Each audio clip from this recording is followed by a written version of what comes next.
Hello. The questions that are going to be answered today for the Genesis candidate interview. First things first, I'm going to introduce myself. And to those who are viewing this, my name is Cleon Kerwin Kudogan. I am a Guyanese national from the continent of South America. At present, I reside in the twin island of Trinidad and Tobago, where I am just doing ministry work with the Nazarene Worship Center under the leadership of Reverend Dr. Leland Henry. Which district am I from?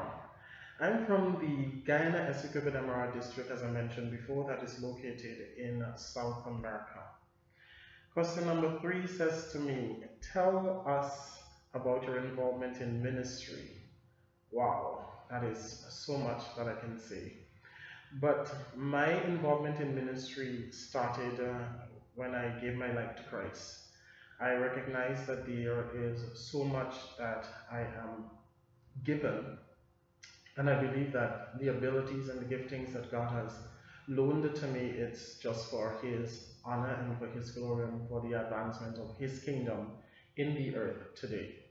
Some of the stuff that I am involved in, or rather I would have been involved in while I was in Guyana at the Northumberland Church of the Nazarene under the leadership of Reverend Neil Furchase. I served as the church secretary.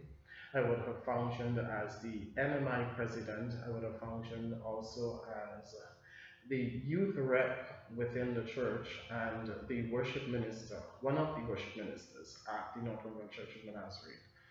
My other involvement in ministry within the district would have been as a local licensed minister on the Essequibo Demerara district.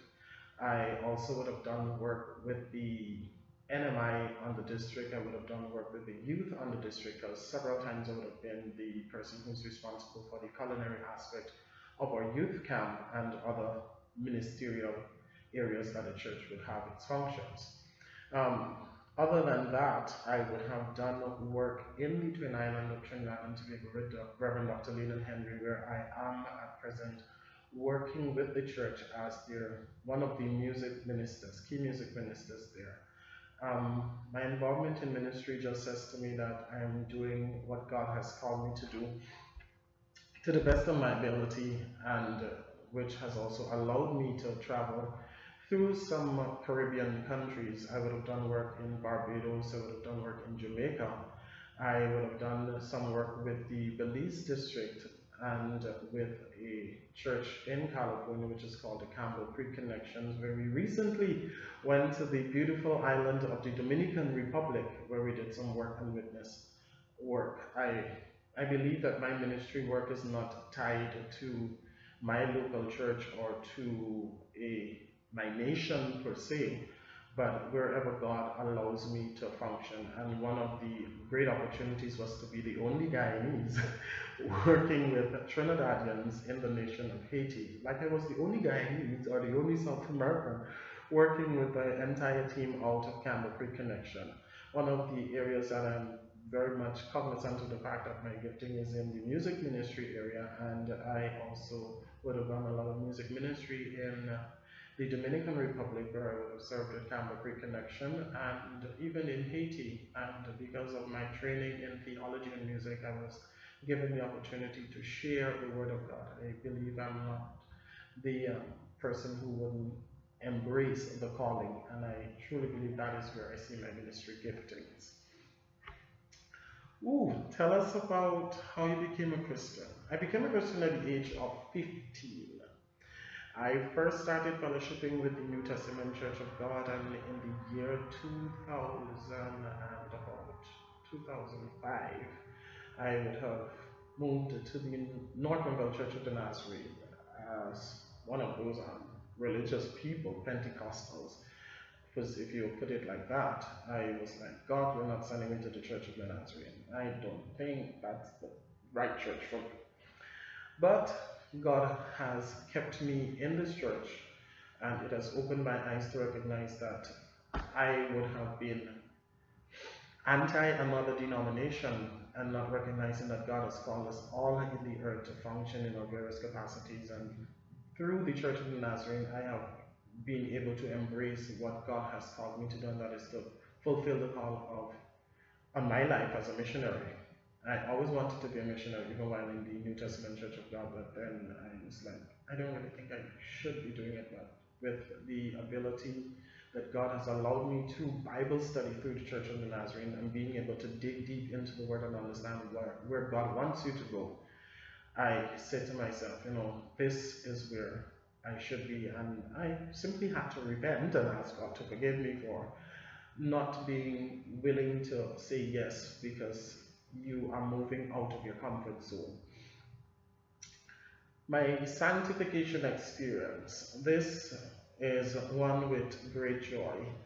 I can recall the Reverend Monty Sears when he came to Guyana in the year of 2007. I would have won a national song competition, and I was at one of the youth training, and I said, God, if you're saying that I should give myself over to you totally, I'm going to do this. And then is when, from that day, I was able to say, well, you know what, it is no longer I who live, but Christ who lives in me. And he has been the one who's been giving me the grace and the strength to move forward. And that's just my sanctification experience, and just living day to day for Jesus and being able to say yes to him and forget about family and friends and just fulfill the mission of God upon my life. Ooh, name the ministry gifts that I think I have for church planting ministry. The gifts that I possess are: I am a music minister, I am gifted in the culinary arts, I am gifted in using my hands to create stuff. I love to think out of the box and see how I can use whatever is given to me and make the most of it. I am one who loves to have stuff organized, even though sometimes Caribbean people don't like to get stuff organized. I am one who loves to get stuff organized. I have training in conflict management. I have theological training. I love learning about humanity, and I would have done stuff with the Red Cross Society where we would have done building of homes for persons, and just my knowledge for learning. And that says to me that with those and with additional training are key components for me being in the area where I'm going to be sent to function as a missionary and plant a church. Question number 7, wow. Tell us the time that you were forced to learn or implement an idea of strategy or approach as you ministered with leaders from different groups.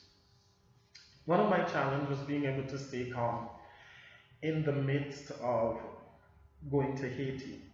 I know Haiti is a poor nation. I am one of the individuals who love Caribbean history and love world history, so I would have done my own research about it, but sometimes we are being given information by the media or even personally, and I believe that the information needs to be filtered. And when I was going to Haiti, the information that was given to me is that, ooh, it's going to be that bad and all sorts of stuff, and I was like, I know Haiti is poor, but I don't believe that we as believers, if we're going to help, should make out a nation to be that not of what it really is. And that has been my struggle when we were going to Haiti, and even when I would have went to Belize and to work with the church and trying to introduce a new program, and the resistance that was given. And now today, one of those said individuals who would have given that resistance is a very good friend of mine, who would have invited me back to Belize to see how the program that I would have implemented through Worship Arts Administration would have been able to be effective with the church. And sometimes we may face resistance, but because of what I would have learned from the mission trip of going to Haiti, I was better prepared to deal with what was coming in Belize. And so that is one or two of the challenges that I would have faced in dealing with persons from a different culture, because I'm Guyanese and I was working with only Trinidadians, and the Guyanese going all the way to Central America, working with Belizeans. Question number 8. Evaluate your own skill for language. I would have spent 9 months while I I would have spent 9 months in French Guiana, and I worked with the church as a volunteer missionary. And this was not with the Church of the Nazarene, and I was forced to learn the language. But one of the easiest way I recognize that I would have learned the language is through the music, because if you know the English, you'll know the French, and so that's how I learned a little bit of basic French. And even while I was in the Dominican Republic, I learned a few more stuff that is related to the Spanish language. So I think my ability for learning another language is always there. The willingness to challenge myself to go beyond what I believe that I can do, because I'm always reminding myself that, you know what, I can do all things through Christ who is able to strengthen me. Question number 9, where do you currently spend time with people of various political or ethical views? How do you create positive relationship and discussions even with people who don't share your own political or ethical opinions? Well, this is a very critical question, I believe, because you're going into a new area, a new society, and you may not know everyone that you're going to be interfacing with. But however, for me, when it comes to the first part of the question, people who political and ethical views, for me, I first respect the view of persons being a human. Your political persuasion may not necessarily be the same as mine. However, stuff that is related to ethical values, those are norms that really cannot be compromised. I have association with persons of the political arena at present, and we may not be of the same religious persuasion or standing of faith, but I am respected based on my position that I say this is what my religious persuasion is, and therefore I'm not going to infringe on your personal rights. And therefore, I think having the ability to have your stand is what is necessarily important. When it comes to the second part of the question, how do I create? I create the relationship basically, as I said before, by respecting. I respect your position, and therefore I expect that in return you respect my political persuasion, my beliefs, and my ethical or moral or social values. And therefore I will not expect you to invite me to a function that you know for a fact that I will be offended by, and vice versa. I will not do something that will offend you, because I don't want the good that I do be evilly spoken of. So that is how I deal with persons in the political arena in regards to the question that was posed, question number 9. Question number 10. How would you start a conversation with someone you just met in a cafe, park, or public venue? I'm always a bubbly and outgoing person, and therefore I will find something that is interesting based on the culture, because sometimes you may approach someone in a different culture. The first thing I believe is understanding the culture that we're going into before you start a conversation with the individual. For me as a Caribbean national, I believe what I would do is, let's say I'm in a cafe and I'm having tea, I'll be like, beautiful afternoon for tea, how are you doing today? And then they probably may ask, and there's where we start a conversation. Or like, find whether if I'm outside in a park, it's like, oh, the weather outside is beautiful today, how do you view this? Or some way I find a way to engage the individual, and just by a simple smile or acknowledgement to something that they're wearing, giving a compliment or something of the sort like that, sometimes break the ice and allows you to have that one-on-one conversation with the individual. So that is how I would see myself interacting with someone that I would have never met before, because there are simple ways that you can be able to, over a cup of tea, like, or if someone is sitting by themselves, you can say, by themselves rather, you'll be able to say, is this seat taken? Would I be allowed to sit here? Hello, I'm from Guyana, and I'm just in the area having a cup of tea. And who knows, conversation can continue from there. Question number 11. Wow, If you arrive alone with no resources in a neighborhood where there are no Christian presence, what is the first thing?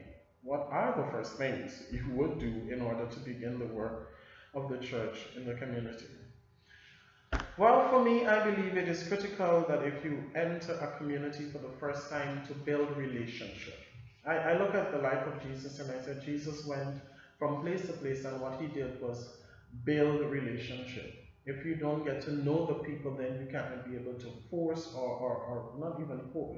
If you don't know the people, you'll be forcing your views and your values on them. So the first thing I believe is to know the people, and through knowing the individuals that you're going to be in this community with, um, you'll be able to know the needs and have a proper needs assessment through conversation. And it reminds me of Nehemiah when he was going to rebuild the walls.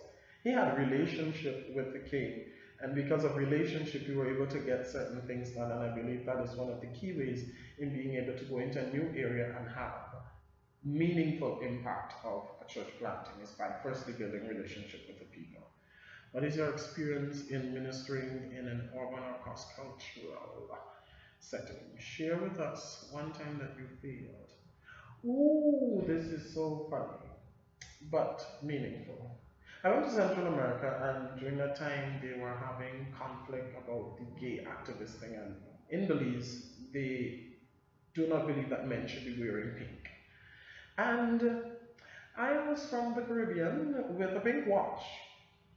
And so it was not taken that nicely by some of the members of the church until we had our conversation and we dialogued with each other. And that is what brought about a little bit of clarity for me, and which has helped me to now further research every single thing as much as I can about a nation before I go, because sometimes, as I said before, you don't want the good that you're trying to do be evilly spoken of in any kind of way, because what may be okay in your country or okay in another country may not necessarily be okay even in another Caribbean territory or whichever country you go to. Question number 13. Why do you want to be a Genesis missionary? Well, my desire for being a Genesis missionary is just simply to fulfill that call that God has called, has placed upon my life, and being able to serve humanity, being able to tell others about him, being able to move from my Judea to the Samaria to the othermost parts of the world, wherever God is going to lead me. And my passion is for helping people, and therefore another way of not just helping them out of poverty, but helping them to find the true source of life, which is Jesus Christ, and they could be able to spend life eternally with him. Question number 14. Where does your family and church think about your decision for Genesis 1? Have you committed to be actively supported in the ministry for the next 2 years? Well, I have spoken to a few donors who have given me their commitment and their support. That is both my local church in Guyana and the church in Trinidad that I'm presently with. A few other persons out of the United States of America have already given their commitment as long as I am given the opportunity to serve. My mother, who is a young Christian, is elated about the opportunity for me to serve, and my father, who strangely is not a believer, says he's going to help me with funding while I am doing this. And I'm believing God that as I go out, that he will save my family members that are not saved, because he has already given me a promise, and I believe I'm holding on to that promise. And this is where I'm saying, this is Cleon here from CNC saying goodbye, and I trust that I will have answered the questions accurately. And I thank you for your time.